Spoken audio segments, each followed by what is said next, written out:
June மாத ராசி பலன் மகர ராசி 2026 ஜூன் மாத ராசி பலன் மகர ராசி. மகர ராசிக்காரர்களே, ஜூன் மாதத்தில் காதல் கைகூடும். வணிகர்களுக்கு புதிய ஒப்பந்தங்கள் கிடைக்கலாம். திருமண வாழ்க்கையில் மகிழ்ச்சி அதிகரிக்கும். புதிய வருமான வழிகள் உருவாகும். நீண்டகால முயற்சிகளுக்கு ஏற்ற பலன் இந்த மாதத்தில் கிடைக்கும். சனி பகவானின் அருளால் தன்னம்பிக்கை அதிகரிக்கும். தொழிலில் முன்னேற்றத்தை காண்பீர்கள். சமூகத்தில் அந்தஸ்து அதிகரிக்கும். புதிய வீடு வாகனம் வாங்கும் வாய்ப்புகள் கிடைக்கும். ராசிக்காரர்களே, நீங்க லட்சுமி தேவியை நம்பி செல்வந்தராகி அவளது ஆசீர்வாதங்களை பெற விரும்பினா இந்த ராசிக்காரங்க கண்டிப்பா இதை செய்யுங்க. ஒருவர் தரையை சுத்தம் செஞ்சா மகிழ்ச்சி, செழிப்பு, செல்வம் மற்றும் அனைத்தும் அவரது வாழ்க்கையில வரும். செல்வம் எங்கும் நிறைந்திருக்கிறது. ஏனென்றால் லட்சுமி தேவி எப்பொழுதும் யானையின் மீது வரும் என சாஸ்திரத்தில் குறிப்பிடப்பட்டுள்ளது. துடைப்பம் லட்சுமி தேவியின் மற்றொரு வடிவமாக கருதப்படுகிறது. எந்த வீட்டில் துடைப்பம் பயன்படுத்தப்படுகிறதோ அந்த வீட்டில் லட்சுமி தேவி ஆசீர்வதிக்கப்படுகிறார். இரண்டாவதாக, துடைப்பத்தை கொண்டு நாம் என்னென்ன முன்னெச்சரிக்கை நடவடிக்கைகளை எடுக்க வேண்டும், எப்பொழுது பெருக்கக்கூடாது, நீங்கள் இதை செய்யவில்லை என்றால் ஏழையாகி விடுவீர்கள். அதாவது இது பிரம்மகாலம் என்பதால தேவர்கள் இந்த நேரத்தில் பூமியில் வசிக்கிறார்கள் என்று நம்பப்படுகிறது. அதிகாலை 4 மணிக்கும் 7 மணிக்கும் இடைப்பட்ட இந்த நேரத்தில் தேவர்கள் ராவணனிடம் செல்கிறார்கள். இது சூரிய உதய நேரமும் கூட. இந்த நேரத்தில் அனைவரும் தங்கள் வீடுகள் சுத்தம் செய்கிறார்கள். குறிப்பாக கிராமப்புறங்களில் அதிகாலையில் இருந்து தங்கள் வீட்டை சுத்தம் செய்பவர்கள் எப்போதும் மகிழ்ச்சியாக வாழ்கிறார்கள். நகரத்தின் மிகப்பெரிய பிரச்சனை என்னவென்றால் மக்கள் சரியான நேரத்தில் எழுந்திருக்க முடியாம எப்பொழுதும் வறுமையால் அவதிப்படுகின்றனர். வறுமையும் துயரமும் அவர்களை சூழ்ந்துள்ளது. நகரத்தின் மற்ற பகுதிகளில் கூட யாராலும் மகிழ்ச்சியாக இருக்க முடியாது. எனவே விரோத காலம் வந்து சூரிய உதயம் முடிந்த பிறகு ஒருவரால் மகிழ்ச்சியாக இருக்க முடியாது. யாராவது விடியலுக்கு முன் எழுந்து வீட்டை பெருக்கினா அப்போது அவர்கள் பல நன்மைகளை பெறுகிறார்கள். அவர்கள் லட்சுமி தேவியின் ஆசீர்வாதங்களை பெறுகிறார்கள். அவர்களின் வீட்டிற்கு மகிழ்ச்சியும் அமைதியும் வருகிறது. மேலும் செல்வமும் வருகிறது. மற்றும் லட்சுமி தேவியை அவர்களின் வீட்டில் வசிக்க தொடங்குகிறார். இந்த காரணத்துக்காக கால நேரமே சிறந்த நேரம் என்றும், இந்த நேரத்தில் வீட்டை பெருக்குபவர்களின் வாழ்க்கையில் உள்ள அனைத்து பிரச்சனைகளும் தீர்க்கப்படுகின்றன என்றும், அவர்கள் தங்கள் வாழ்நாள் முழுவதும் எந்த பிரச்சனைகளையும் சந்திக்க வேண்டியதில்லை என்றும், அவர்களின் வீட்டிற்கு மகிழ்ச்சி வருகிறது என்றும் கூறப்படுகிறது. சாஸ்திரங்களிலும் பழைய நூல்களிலும் நல்ல சகனங்களும் கெட்ட சகனங்களும் விவரிக்கப்பட்டுள்ளது. நமக்கு மகிழ்ச்சி, செழிப்பு, செல்வம், அதிர்ஷ்டம், துரதிர்ஷ்டத்தின் ஏற்ற இறக்கங்களை வழங்கும் மரபுகளும் விவரிக்கப்பட்டுள்ளது. நண்பர்களே, நீங்கள் எப்பொழுதும் இந்த விஷயங்கள் உங்கள் வாழ்க்கையில் ஒருபுறமாக வைத்திருக்க வேண்டும். மாலையில் இருட்டிய பிறகு நீங்கள் உங்கள் வீட்டை பெருக்கக்கூடாது. அவ்வாறு செஞ்சா நீங்கள் நேசிப்பவரை பற்றி கெட்ட செய்தியை உங்கள் வீட்டுக்குள் கொண்டு வரலாம் அல்லது தீய சக்திகளை உங்கள் வீட்டுக்கு அழைக்கலாம். சாஸ்திரங்களின்படி இருட்டிய பிறகு மாலையில் ஒருபோதும் பெருக்கக்கூடாது என்பதே இதன் பொருள். சாஸ்திரங்களின்படி ஒன்று இருட்டிய பிறகு 8-9 மணிக்கு பெருக்கலாம். சாஸ்திரங்களின்படி சூரியன் மறைந்த பிறகு வீட்டை பெருக்குவது அமங்கலமாக கருதப்படுகிறது. இது லட்சுமி தேவிக்கு இழைக்கப்படும் அவமதிப்பாக கருதப்படுகிறது. இதை செய்பவர்களின் வீடுகளில் செல்வத்தை பார்க்க முடியாது. பலர் தங்கள் கனவுகளில் ஒரு புதிய துடைப்பத்துடன் நிற்பதை காண்கிறார்கள். இது உங்கள் கனவுகளில் பலமுறை நடந்திருக்கலாம். இதன் நேரடி பொருள் இது நல்ல அதிர்ஷ்டத்தின் சின்னமாகும். உங்களுக்கு ஏதோ ஒரு நல்லது நடக்கப் போகிறது. உங்கள் வாழ்க்கையில் ஒரு நல்ல சகுனமாக கருதப்படுகிறது.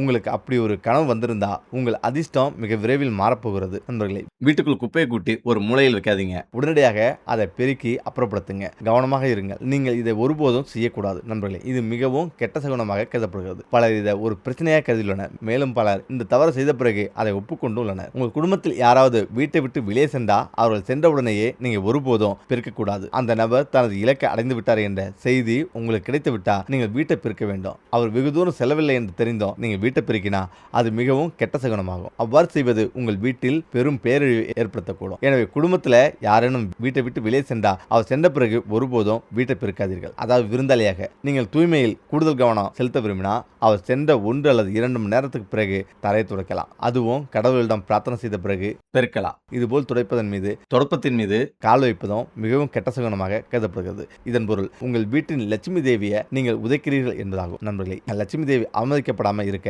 நீங்கள் எப்போதும் இது போன்ற கெட்ட சகுனங்களை தவிர்க்க வேண்டும். நீங்கள் ஒரு புதிய வீட்டையோ புதிய கட்டிடத்தையோ கட்டும் போதெல்லாம் ஒருபோதும் பழைய துடைப்பத்தை புதிய வீட்டுக்குள் கொண்டு வராதீங்க. பழைய துடைப்பத்தை புதிய வீட்டுக்கு கொண்டு வருவது கெட்ட சகுனமாக கருதப்படுகிறது. வீட்டை கட்டும் போதோ அல்லது வாடகைக்கு எடுக்கும் போதோ ஒரு புதிய துடைப்பத்துடன் தொடங்க வேண்டும். நண்பர்களே, உங்கள் வீட்டுக்குள்ள நீங்கள் பெருக்க சொல்லாத ஒரு சிறு குழந்தை திடீரென்று துடைப்பத்துடன் வேலை செய்ய தொடங்கினா விருந்தினர் வருவதற்கான அறிகுறியாகும். இது மிகவும் மங்களகரமான அறிகுறியாக கருதப்படுகிறது. அதாவது உங்கள் வீட்டில் ஏதோ நல்லது நடக்கப் போகிறது என்று அறிகுறி. நண்பர்களே, துடைப்பத்தை எப்போதும் மறைத்து வைக்க வேண்டும். அதாவது வெளியாட்கள் யாரும் பார்க்க முடியாத இடத்துல இருக்க வேண்டும். ஒரு தனது வீட்டில் பணத்தை மறைத்து வைப்பது போலவே லட்சுமி தேவியையும் செல்வத்தின் தெய்வம் அதே வழியில் மறைத்து வைக்க வேண்டும். இதனால் நீங்கள் பெரிதும் பயனடைவீர். லட்சுமி தேவி உங்கள் மீது மகிழ்ச்சி அடைவார். மேலும் உங்கள் மீது பணம் கொட்ட தொடங்கும். நண்பர்களே, துடைப்பத்தை ஒருபோதும் வீட்டுக்கு வெளியே அல்லது மொட்டை மாடியில் வைக்கக்கூடாது என்பதை எப்போதும் நினைவு கொள்வது அவசியம். அவ்வாறு செய்வது கடுமையான பாதிப்பை ஏற்படுத்தும். இது செய்வதால வீட்டில் திருட்டு நடக்கும், அபாயம் அதிகரிக்கிறது. எனவே நீங்கள் இதை தவறுதலாக கூட செய்யக்கூடாது. நண்பர்களே, இப்போது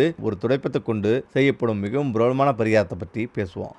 நீங்கள் இந்த பரிகாரத்தை செய்தால் உங்கள் அதிர்ஷ்டம் மாறக்கூடும். மேலும் நீங்கள் எந்த ஒரு மோசமான நெருக்கடியையும் ஒருபோதும் சந்திக்க மாட்டீங்க. நீங்கள் உங்கள் வாழ்க்கையை மகிழ்ச்சியாகவும் செழிப்பாகவும் வாழ்வீர்கள்.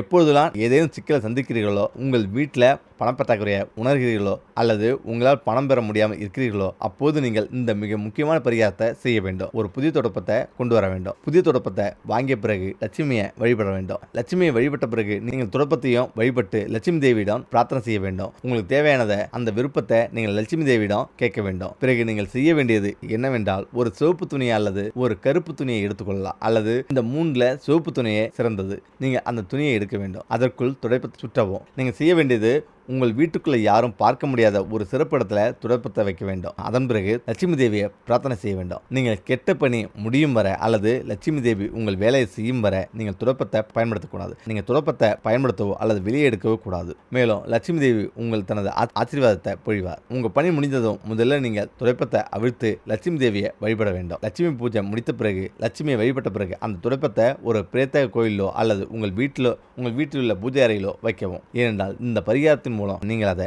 கோயிலுக்குள் தானம் செய்ய முடியும். உங்களிடம் உள்ள துடைப்பம் கோயிலுக்குள் தானம் செய்யப்பட வேண்டும் அல்லது உங்கள் வீட்டில் பூஜை அறையில் இருக்க வேண்டும். இப்படி இருந்தால் உங்களுக்கு செல்வம் கொழிக்கும். அதே நேரத்தில் உங்கள் வீட்டில் ஏழ்மையா, எப்பொழுதும் கடன் பிரச்சனை உள்ளதா, இந்த உப்பு பரிகாரத்தை செய்யுங்க. ஒரு மாதம் முடிவதற்குள்ள இந்த பலன் கிடைக்கும். இந்த சிறிய பரிகாரத்தை செய்வதன் மூலம் நீங்க பல மடங்கு அதிகமான பலன்களை பெறுவீங்க. உப்பு சுக்கிரன் மற்றும் சந்திரனுடன் தொடர்புடையது. சுக்கிரன் கிரகம் ஒருவருக்கு நல்லதாக இருந்தா உலகில் எந்த சக்தியாலும் அவர் கோடீஸ்வரர் அவதை தடுக்க முடியாது. சுக்கிரன் ஒருவரை உருவாக்க முடியும். மேலும் சந்திர கிரகணம் ஒருவரின் நிதி நிலையை மேம்படுத்த முடியும். எனவே இந்த மாதத்துல குறிப்பா வெள்ளிக்கிழமைகள்ல வீட்டில் சிறிதளவு உப்பை வைத்திருங்கள். குடும்பத் தலைவர் அதை 7 முறை ஒரு காயத்தில் போடுங்க. ஒரு காயத்தில் சுற்றி ஓரமாக வைக்கும். இப்போது 2.5 கிலோகிராம் எண்ணெய், அரிசி, 100 கிராம் உளுந்து, 50 கிராம் உலர்ந்த சிவப்பு மிளகாய். இப்பொழுது இந்த பொருட்கள் அனைத்தையும் சேகரித்த பிறகு ஒரு ஏழை முதியோருக்கு குறிப்பாக வெள்ளிக்கிழமை அன்று தானம் செய்யுங்க. இந்த பரிகாரத்தை மாதத்தின் முதல் பகுதியிலே செய்துவிட்டு அமைதியாக உங்கள் வீட்டிற்கு திரும்ப வேண்டும். பிறகு உங்கள் நிதி நிலைமை படிப்படியாக மேம்படுவதை நீங்கள் கவனிப்பீங்க. மகிழ்ச்சியும் செழிப்பும் உங்கள் வீட்டிற்கு வர தொடங்கும். லட்சுமி தேவி உங்களை விரைவிலேயே செல்வந்தராக்குவார். இந்த பரிகாரத்தை அமைதியாக செய்யுங்க. வெளியில் உள்ள எவருக்கும் இதை பற்றி தெரியப்படுத்தாதீங்க. இல்லையெனில் உங்களுக்கு பலன் கிடைக்காது. இந்த பரிகாரம் வீணாகிவிடும். காளித்தாய் சனியுடன் தொடர்புடையது. சிவப்பு மிளகாய் ஒரு நபரின் ஜாதகத்துடன் ஆழமான தொடர்பை கொண்டுள்ளது மற்றும் உப்பு சுக்கிரன் மற்றும் சந்திரனுடன் தொடர்புடையது. இதேபோல அரிசி மகாலட்சுமியுடன் தொடர்புடையது. அரிசி தானம் செய்வது லட்சுமி தேவியை மகிழ்விக்கிறது. உளுந்து தானம் செய்வது சனி பகவானை சாந்தப்படுத்துகிறது. மேலும் சிவப்பு மிளகாய் தானம் செய்வது ஒருவரின் ஜாதகத்தில் உள்ள குறைகளை நீக்குகிறது. உப்பு தானம் செய்வது சுக்கிரன் மற்றும் சந்திரன் ஆகிய இரண்டையும் பலப்படுத்துகிறது. இந்த பரிகாரத்தை நீங்கள் ஏதாவது ஒரு மாதத்தில் செய்தால் நிச்சயமாக நீங்கள் செல்வந்தராவதை யாராலும் தடுக்க முடியாது. உங்கள் அந்தஸ்தும் செல்வமும் விரைவில் பெரும் உயரத்தை எட்டும். ஆனால் நினைவில் கொள்ளுங்க, இந்த பரிகாரத்தை முழு மனதுடன் செய்ய வேண்டும். முக்கியமாக உங்கள் வீட்டில் அருகில் மற்றவர்கள் வாங்கவில்லை என்றால் ஏதாவது ஒரு கோயிலின் பக்கத்தில் நின்று இதனை செய்யுங்க. உங்களுக்கு நல்ல ஒரு பலன் கிடைக்கும். அதே நேரத்தில் குறிப்பாக இந்த நாளில் தலை குளிக்காதீங்க. திருமணமான பெண்கள் கவனமாக இருக்க வேண்டும். இந்த நாளில் தலைமுடியை கட்டுவது குடும்பத்திற்கு சிக்கலை கொண்டு வரும். உங்கள் குழந்தைகளுக்கு எது வேண்டுமானாலும் நடக்கலாம். இந்து சாஸ்திரங்களில் பல பாரம்பரியங்களுக்கு இன்றும் சிறப்பு முக்கியத்துவம் அளிக்கப்படுகிறது. திருமணம் மற்றும் இறுதி சடங்குகளை தவிர இது போன்ற பல பாரம்பரியங்கள் இன்றும் உள்ளது. வாரத்தில் சில குறிப்பிட்ட நாட்களில் திருமணமான பெண்கள் தங்கள் தலைமுடியை தலை குளிக்க வேண்டாம். அவளுடைய கணவர் சிரமங்களை சந்திக்க நேரலாம். குழந்தைகளும் குடும்பமும் கூட சிறிது பாதிக்கப்படலாம். திருமணமான பெண்கள் எந்த நாளில் தங்கள் தலைமுடியை மழிக்கக்கூடாது? புதன்கிழமையிலிருந்து தொடங்கும். குறிப்பாக திருமணமாகாத பெண்கள் புதன்கிழமை அன்று தங்கள் தலைமுடியை மழிக்கக்கூடாது. ஒரு திருமணமாகாத பெண் புதன்கிழமை அன்று தன் தலைமுடியை கழுவினா, அதாவது தலை குளிச்சா, அவளுடைய சகோதரன் உங்களால் கற்பனை கூட செய்ய முடியாத அளவுக்கு ஒரு பெரிய பேரழிவை சந்திக்க நேரலாம். திருமணமாகாத பெண்கள் புதன்கிழமை அன்று தங்கள் தலைமுடியை கழுவதை முடிந்தவரை தவிர்க்க வேண்டும். ஒரு திருமணமான பெண் வியாழக்கிழமை அன்று தன் தலைமுடியை கழுவினா, தலை குளிச்சா, அவளுடைய கணவனின் ஆயுள் காலம் குறைகிறதாம். திருமணமான பெண்கள் வியாழக்கிழமைகளில் தவறுதலாக கூட தங்கள் தலைமுடியை காய்கறியை கழுவவோ அல்லது நகங்களை வெட்டவோ கூடாது. வியாழக்கிழமைகளில் நீங்கள் வீட்டை துடைக்கவோ துணிகளை துவைக்கவோ கூடாது. நீங்கள் இதை செஞ்சா உங்க குடும்பம் ஒரு பெரிய பேரழிவை சந்திக்க நேரலாம். திங்கட்கிழமை ஒரு துன்ப நாள். ஒரு திருமணமான பெண் திங்கட்கிழமை தன் தலைமுடியை கழுவினா அவளுடைய மகள் அல்லது மகன்கள் ஒரு பெரிய சிக்கலை சந்திக்க நேரலாம். குடும்பம் கடுமையான நிதி நெருக்கடியை சந்திக்கலாம். இத்தகைய சூழ்நிலையில திருமணமான பெண்கள் திங்கட்கிழமைகளில் தங்கள் தலைமுடியை கழுவவே கூடாது. குடும்பத்தை சிக்கலிலிருந்து பாதுகாக்க நீங்கள் இந்த விதியை பின்பற்ற வேண்டும். ஓகே, இந்த வீடியோ எப்படி செய்கிறேன், மீண்டும் இடத்துல சந்திப்போம். நன்றி, வணக்கம்.